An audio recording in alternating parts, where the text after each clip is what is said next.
Okay, so thank you so much. That is great. Now I have some questions to ask you about historically black colleges and universities and their media usage. Please let me know if it's something you want me to clarify or if you need a break. Remember, your participation is voluntary, and if you and you can refuse to answer any question or withdraw from the interview without any penalty. So, first question: why did you decide to attend a HBCU? I decided to attend HBCU because I've been down on a visit, and I enjoyed myself during the visit, and I wanted to get away from home. And the HBCU were a far distance away from my original home. All right. Is there any difference between for that you decided to come to HBCU instead of a PWI? I wanted to go to HBCU because of the environment that it holds. Um, I feel like the faculty are more in touch with the students. You can actually talk to your actual professor, and when you need assistance, you can actually go to the person giving you your grade. So do you think that you can mainly do that at HBCU than you can at a PWI? I mean, for the level of accreditation, HBCU is more so offered than the PWIs with accreditation. Because if you go to a PWI with a lot of with a good student to faculty ratio, they're normally not accredited, at least in business. All right. And can you go back to you said you went to a HBCU because of the faculty and basically the environment. So, what other than the faculty, what is it about the environment that made you want to attend the university? HBCUs often have an accepting environment. No matter what's your ethnicity or your race, when you come into an HBCU, you can find a group of people that's gonna be cool with you, and even if it's not a group of people that's cool with you, the outside people are still accepting of you. You're not gonna get bashed by people just because of who you are. All right. And so, don't you don't feel like you can get that from a PWI? I mean, PWIs. I'm not saying that PWIs don't offer a similar environment, but I just feel like HBCUs offer more of as a collective whole, they offer more of a engaging environment throughout the entire student body. I feel like PWIs offer, you can still get the environment, but it won't be amongst the large numbers of the environment. What's the engaging environment to you? The engaging environment is very important because it allows you to grow as a person. You get to interact with different groups and different individuals, and with that, to end up growing character in yourself. Okay, what engaging environment have you experienced at your HBCU? An engaging environment I experienced at my HBCU was during the CA job. I met a lot of people from different nationalities and even different places in America, and you learn from them about their culture and how they do things, and you have to adjust to that, and you get to embark on them things that's in your culture, and you all get to mix together, and you both grow together. All right. And what has your experiences at HBCU been like so far? My experience at my HBCU has been great. Why is that? And it's been great because it's been a wide variety of things have happened. I mean, from turn up events to academic events to just relaxing and chilling. Can you give me a story behind one of your most positive experiences you've experienced here so far? I mean, a lot of people say homecoming, so I'm gonna go right along and say homecoming. Homecoming at a HBCU is like nothing else. I've been to a homecoming at HBCU and I've been to a homecoming week at a PWI. And you can't tell it's homecoming week at PWI. At HBCU, you know it's homecoming week. Throughout the week, it's engaging events for you to come out and be a part of. The alumni comes back strong and supports it as well. So the campus is really popping during homecoming week. All right. Can you give me a just explain to me a week at the homecoming at a HBCU? Okay, so you normally gonna start off with a service. HBCUs have a tie to church or religion, as the African American community kind of has. So it normally starts off like with a service, and like on a Monday, maybe like a warm up event or something to go on to get you ready for the rest of the week. Um, Tuesday you might have like a comedy show or something. Wednesday it'll be some type of turn-up event, or it wouldn't be like a wild turn-up event, but something to do. Thursdays, after Thursdays, you had a school event, but then the off-campus homecoming event started as well. By the time you get to Saturday and go to the game, everybody's at the game. The game is gonna be live. The band's gonna go crazy. Um, Alumni is gonna be there and live. The tailgating circle is gonna be packed. Everybody's gonna have food. And then after the game is over, you get to cap off your homecoming week with the homecoming party, and everybody goes to the homecoming party. Students from your school, from the competitive schools, from schools in the neighboring areas, to people that don't even go to school and just know that it's homecoming week. So, I mean, homecoming week really engages everybody. All right, could you tell me about the experience you had at the PWI's homecoming? When I went up to the PWI's homecoming, it was you couldn't really tell it was homecoming. I mean, it was homecoming stated, but it was still a separate environment. Like, I was up there with my friends who are African American and everything, and we went to the game and everything, and we sat with a group of African Americans, and we was a group, and then everybody else had their groups and everything. Everybody sat with their individual group, so it was kind of like separated. There wasn't no like engaging atmosphere. Like, it was you and your group, and then them and their group, but we was both at the same school, so it was homecoming. But it wasn't like the school spirit wasn't the same level as it is at HBCU's homecoming. All right, and why do you feel like when you went to that PWI's homecoming that everyone stayed with their own group instead of coming together? Just from lack of understanding and lack of engagement, lack of coming together. They don't. I guess I've never been there full time, but I guess they don't really have things that come together and cohort them to be one another besides class. So if they don't ever have to come together outside of class, then they just don't come together. So if you're not around somebody, you don't befriend somebody that you're not around. You don't begin to understand somebody that you're not around. Don't you feel it's that way at HBCU as well?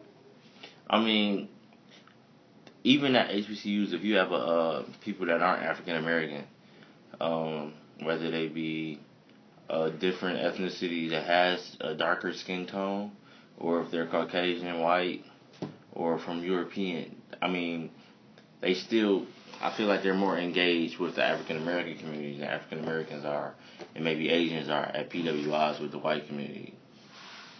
All right, and can you explain to me, can you clarify what you mean thus far in the interview about engagement? So when I keep speaking on engagement, it's just like allowed involvement or invited involvement to bring people out and bring people together. Mm-hmm. So that's where I'm coming from with engagement. All right, and can you tell me some of the challenges you faced with attending HBCU? A problem that I face with attending HBCUs, with a lot of people face, is the financial aid process. Unlike PWIs, like, people get refund checks in college, and at PWIs, you get your refund check the first week of class, and with HBCUs, you just gotta wait, and you gotta wait it out. You could be sometimes into the middle of the semester when you receive your refund check, and like at PWIs, I know friends that pay their rent with their refund check. You can't necessarily do that with the HBCU because you don't get your refund check until the middle of the school year. All right, could you explain to me what the financial aid process is like at HBCU? Why is it different? The financial aid process at HBCU is slower, but I've been told, this is speculation, I don't know how the facts behind it, but I know when money sits in a bank account, it accrues interest. So what HBCUs might be trying to do is make up for the lack of funding from alumni by allowing the money to sit in the bank account and accrue interest to increase the possible money that they will have to be able to spend out on the students. All right, and do you believe that do you believe that with the, let me get my thoughts together with that, I'm so sorry. Do you believe with the regards to the financial aid experience at a HBCU that it's, so you think that's more so a negative experience than a positive? Do you feel like that could be at any university regardless whether it's HBCU, PWI? Well, PWIs tend to be more efficient in getting our refund checks than HBCUs. But like I stated before, it's probably due to HBCUs trying to gain interest in the bank by having the money in the bank account, and PWIs not having the issue of funds, so they don't feel the need to hold money. What do you mean gain interest by having money in the bank account? I mean, when the money is in a saving account, it accrues interest, whether it be 2% or 0.2%. But if you got everybody's refund check, say you sitting on $1 million, so that's 2% of $1 million gaining interest, instead of paying that out and not having any money in there gaining interest. All right, and I know you stated that it basically does with PWIs be more efficient than HBCU is, but do you think that the efficiency with the HBCU just lies in the financial aid, or is it in other areas as well where they are not as efficient? I feel like the biggest thing is just financial aid, because when you get into like the different colleges and organizations, they run the same.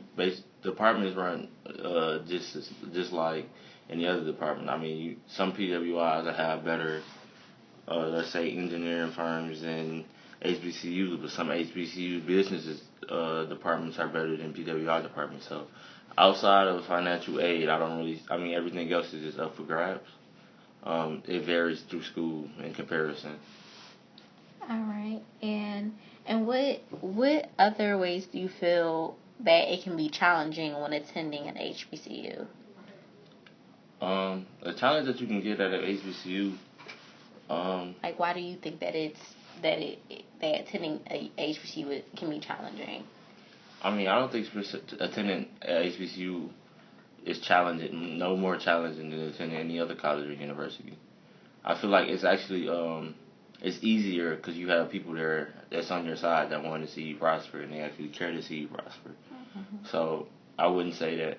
I mean, college is challenging in itself, but I wouldn't say that going to HBCU presents an additional challenge. I would actually say going to HBCU presents assistance. Okay, well, I know you said that it can be sort of that financial aid is the most challenging aspect, and that's the most, probably one of the most negative aspects of attending a HBCU. But so you don't think there's anything else that could be negative or challenging about the HBCU experience? I mean, I'm not gonna call them challenges, but I mean, it's always room for improvement. So, like with the financial aid situation, it's not really a challenge. It's just something that you have to. It's something that you deal with going to HBCUs. But it's like somebody owing you money, and you want them to pay you on the 1st, but they don't pay you till the 15th. I mean, you wanted your money on the 1st, but when you got on the 15th, then nothing really go bad. Like, you didn't really have a fight for the money, but you knew you was getting it. It's just you didn't get it when you wanted it. And another thing, I guess you could speak on the cafeteria. I wouldn't call it a challenge, but if you go to PWI's cafeteria, who's been getting funding and everything, you got different options all the time. You can have a personal pizza maybe here and Chinese food over there.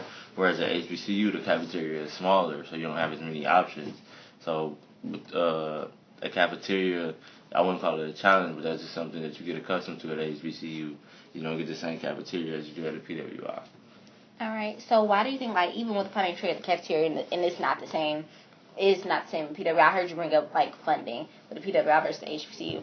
So do you believe that the funding a PWI gets that you might get at PWI? Why do you think HBCUs are not getting that same amount of funding? I mean, it's just based on alumni giving. PWIs have a lot of alumni. I mean, they produce a lot of students every year.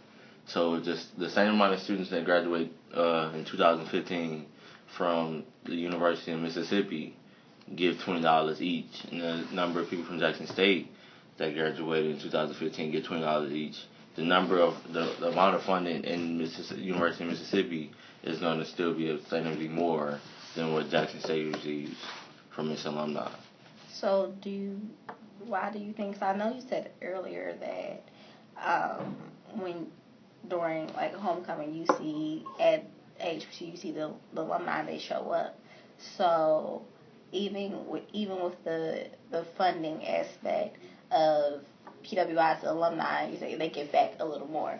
I mean, not necessarily a little more. I'm just saying it's more of them. So if each person gives back the same amount, the PWI is going to receive a higher number of funding than the HBCU, even if all the alumni get the same amount of money, just based on them having more alumni.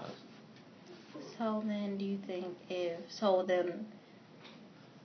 why is there less students attending HBCU than there is than they do PWI?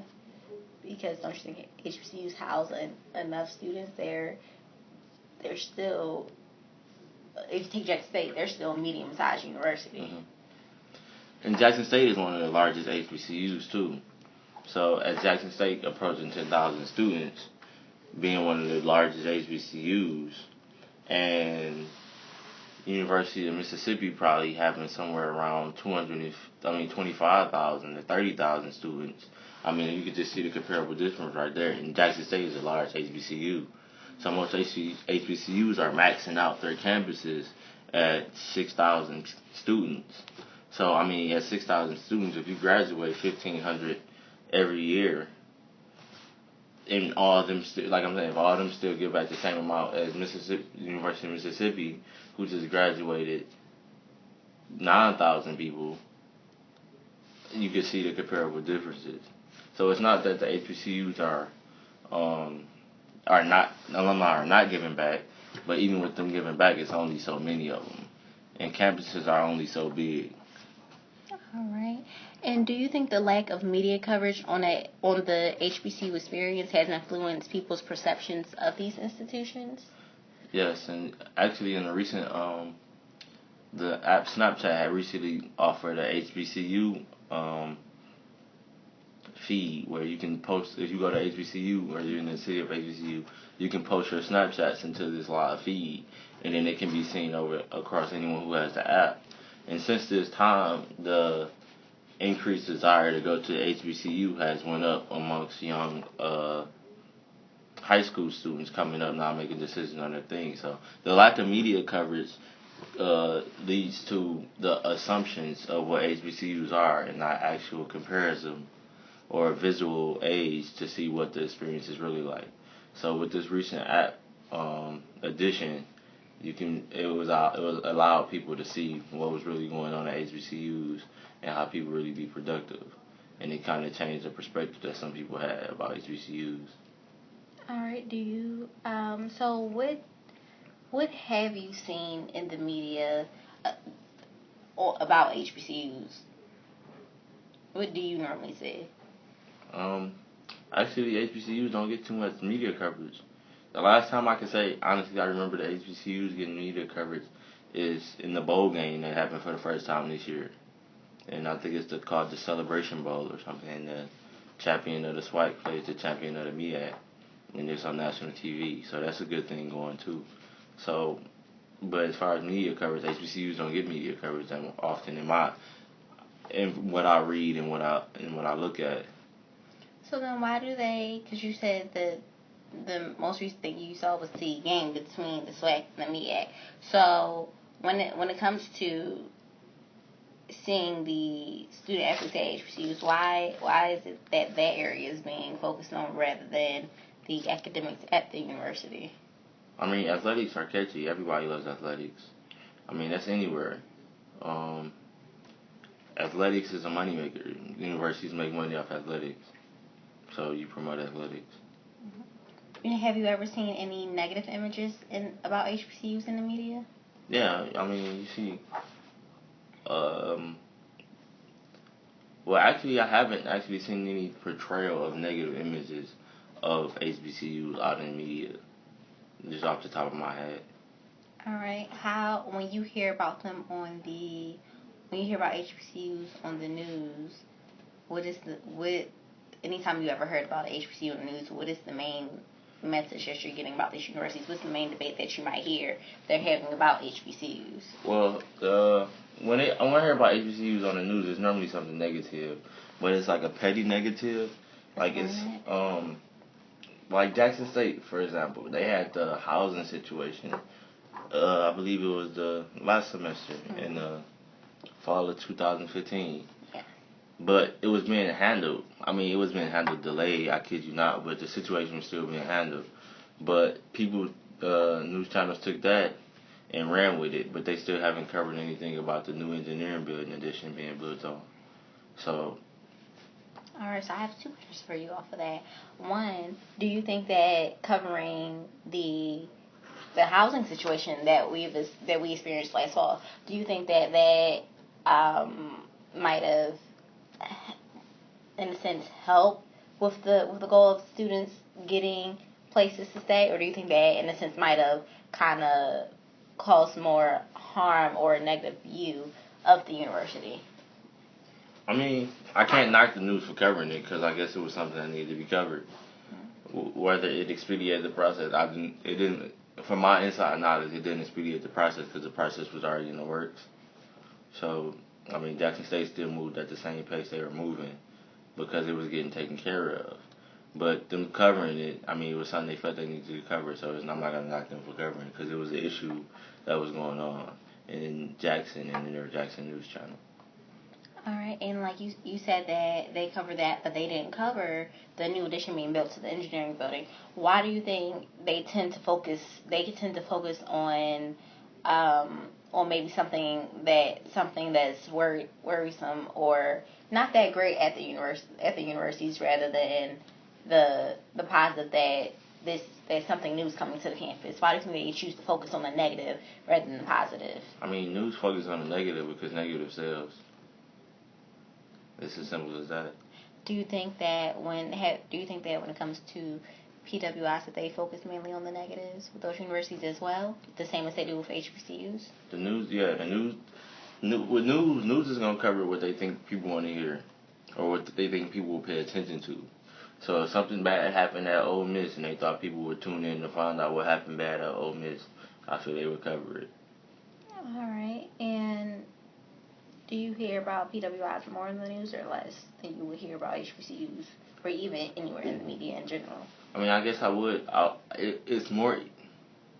It's easy. I feel like it's easier to hear news about PWI, about something that just happened in academics, more so than hearing about an HBCU that just did the same thing in academics. And why do you think that is? I feel like just from experiences, like it's connections really. It's a network. Somebody might be able to call and be like, "Hey, we just did this," and they go out and cover the story on that. But somebody else here can call and say, "Hey, they just did the same thing," but they don't feel like they would rather put. It's like a who you know thing. I'd rather put who I know because they can take care of me better than the other person that might not be able to take care of me as much if I need something.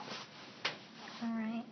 And if you think let's get away from the news necessarily. If you think about other forms of media, whether it's movies, television, have you ever seen any movies or television shows based on HBCUs? I have seen movies and television shows based. What movies and television shows? Well, they just re-aired or just put A Different World back on to Netflix, and a lot of people got hip to a HBCU college experience through A Different World. I didn't watch School Days and I can't think of any other Drumline, Drumline 2. I mean, they all kind of, in their own way, have good ties to the HBCU experience.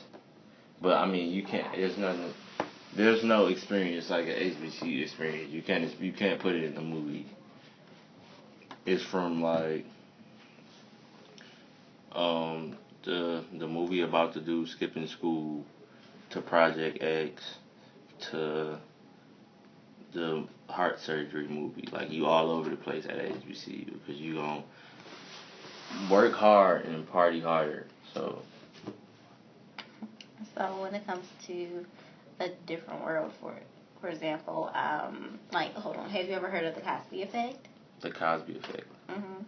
That was, I'll explain to you real quick. The Cosby Effect basically came from this scholarly article from two professors at, I think, Asman and I forget the other lady's name, but from two professors at Howard University that researched it, and it's basically like Bill Cosby and the Cosby Show and the Different World. They created outlets to almost promote these universities, the HBCUs, and encourage students to go to college. And they made a gateway for shows like Martin to maybe rock the college apparel. So you're seeing more about these universities. So you're wondering, well, what is this? And you want to look more into it. Or even other shows to come out based on HBCU in these movies. They created that media that wasn't there. They created outlets so these universities could be heard about, where normally they're in the shadow.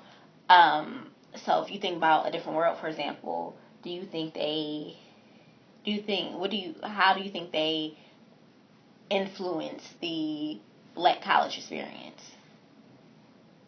How do I think a different word? Influence or captured? Well, we can start with captured. I would say it captured the black college experience from the social life.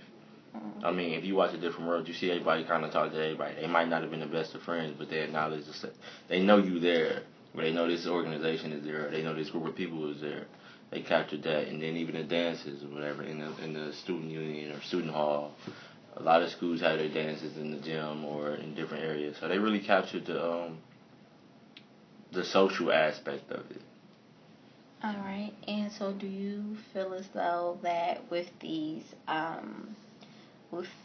universities, well, with A Different World, for example, that they were able to correctly show the HBCU experience? I feel like they did a good job of representing the HBCU experience. Why is that? Because they captured different aspects that you go through HBCU life. But is that how it is on the campuses? Yeah. I mean, some stuff is done for TV. Some stuff can't be done on TV. So, in the gist of making it fit and making it a TV show, I figured they covered a good gist of the HBCU life. Why do you think it drove students, black students in particular, to want to go to HBCU? Because it looked fun. It looked interesting. It looked like the thing to do. Well, what do you think was fun and interesting about it? I mean, the social aspect. You was chilling. You was in your dorm talking to your friends. You was coming through windows and all this other stuff. It was just like, okay, cool. College is the thing to do. Boom, you on your own. You grown. You don't see too many adults. The only adults you see is teacher and the coach. Like, it's y'all. I mean, it's freedom. All right. And did any of the Different World or any of the movies you saw, did that play a part in your decision to attend the HBCU? Well, I actually didn't catch up on any other little HBCU movies besides the original Drumline. And I can't really say it influenced me, but I know that it influenced some band people to participate in the band. And have you ever saw the show College Hill? From VH1? No, I think College Hill was produced by BET. College Hill, like College Hill Virgin Islands or something like that? Yes. All I remember is one episode, and I think somebody threw a shoe at somebody. I don't, like, that was a reality TV show. Yeah, like, and they was in a mansion, and they would not many. That reality TV show was based, they had students, the first 4 seasons, they had students from, it's supposed to be based on students from HBCUs, African students from HBCUs, and in the first 4 seasons, they had students from, like, they did College Hill Virgin Islands, College Hill Atlanta, so if you think about College Hill Virgin Islands, they had the HBCU from Virgin Islands, so students living together. If they did College Hill Virginia, they had the students from Virginia State living in the house together. Atlanta, students from Atlanta. Miami, students from the Miami area, they went to school living together in the house from HBCU. So that, according to one of my scholarly articles, the show had high ratings. It did, but people also argue that it was not showing a positive or real. How many times did it show them going to class? Movie. That's why I'm asking you, how many times did it? Did you ever see them going to class? I mean, I think they put some kids in a mansion and said have fun, and that's what you're gonna get. You put some 21-year-olds together in a mansion, boys and girls, men and female, however you want to put it, and give them some alcohol and tell them to turn up. They gonna turn up. And you're going to put some cameras in front of them and say, the wilder you act, the more I'm going to pay you. that's what you're gonna get. Now, if they was telling them going to class and taking homework assignments and working on group projects and then turning up with it, it'd have been more realistic. But then why do you think they had that show based on students at a HBCU if it wasn't? I mean, because they're black students. I mean, it was BET. So it was them promoting the HBCUs in the aspect that they felt would be good for TV, which it was because it had high ratings. But it wasn't a real college experience in general, PWI or HBCU. You don't live in a mansion with men and females and drink 1800 all day and look at cameras when you wake up. But do you think that how do you think it made HBCUs and the student body look? I don't think it really had a direct input on HBCU student body because they never showed them being a student, if I remember correctly. They weren't students in the actual show. They were residents in a mansion. All right. So, do you think that desegregation has had a negative influence on the culture and growth of HBCUs? I do. Why? I feel like desegregation has had a delay in the growth of the black community as one altogether. So why specifically at HBCU? Specifically at a HBCU because people feel like when they go to PWI they get a real world experience. When the lack of knowledge that statement presents is because 90% of people live with people who are of the same ethnicity as them. So if you're African American, you're gonna 90% chance you're gonna live in an African American community and affiliate with an African American group 90% of the time outside of work. So the real world experience tied to PWIs isn't really true, but desegregation has presented that image to be like, I'm privileged enough to go. I don't have to go where all the black people go. I can go over here because I got that right and I'm able to. But it really isn't it placed PWIs on a pedestal because it was something that we was able to do now. And people feel privileged to be able to do it. So that's how I would say desegregation hurt HBCUs. Mm-hmm. But if you almost can argument to your argument how you said that PWI is not the real word, some people will argue with you in which they in the media they have before, and they say that attending HBCU is not the real world because when you get out there into the workforce, you get out there into the world, you're not going to see people that look just like you. The world is not made up of people that look just like you. So attending a HBCU is almost like a false sense of the world. But I mean, to an extent, it's not though. Back to, I mean, maybe in the workplace, you probably are going to be a minority in your group. But even like when you say you work a 9 to 5, that's 8 hours out your day. You still got 16 more hours. In those 16 hours, 9 times out of 10, you're going to be dealing with and acting with people of your culture. That's just like with Asians. Asians are going to go to work wherever they go to work. But those other 16 hours are going to be spent with Asians. If you go to, it's not the religion, it's not a race, but if you look at the Jewish, they're going to go to work for 8 hours, but those other 16 hours are going to be spent with other Jewish people. If you look at Caucasians or whites, they're going to go to work from 9 to 5, but their other 16 hours are going to be spent with white people. So since you think that desegregation is in a sense bad for HBCUs, do you feel that while HBCUs are opening their doors up to students of other ethnicities and cultures as well, do you feel as though that is also bad? I do feel like there's some HBCUs out there that are trying to be PWIs and are not embracing the HBCU culture. But what do you think the reason for them doing that would be? I've heard it's funding, but I don't get the difference in the funding. I don't understand how that really works. But outside of that, I don't really know the reason. All right. But other than that, with desegregation having a negative influence on these universities. So opening the doors. So do you feel as though HBCUs should just have, instead of it, because where most HBCUs, their population is still probably 80 to 95% African American students. So do you feel that they should open their doors up to other races at all? HBCU doors are open as PWI doors are, and the numbers are pretty even if you look at PWIs with whites and then other ethnicity percentage to HBCUs with blacks and other ethnicity percentage. So the doors are wide open for HBCUs just like they are for PWIs. It's just a choice that's to be made. Well, why do you think students of other ethnicities decide to come to HBCUs? Because they understand the value of the education that's offered at HBCU. And tell me again, what's the value of that education? The value per dollar, you get the same program, and you find even better programs at HBCUs at a cheaper price than PWIs. All right.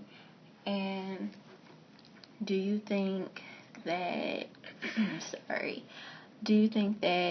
attending a HBCU has cultivated or increased your pride and self-esteem in any way? I would say going to HBCU encouraged my well, I don't know, maybe it's just college in general. I don't want to intrude it just to being at HBCU, but I know that being in college has increased my self-esteem throughout my college experience, but that experience has happened at the HBCU. So tell me how it's happened for you. Just placed me an opportunity. It's just placed me an opportunity to become more of a leader. I've been put in a lot of leadership positions, so I've had to step up and accept my roles and be successful in my roles to be productive. All right. And so, do you feel like you would have, if you went to PWI, you would have been able to do the same exact thing?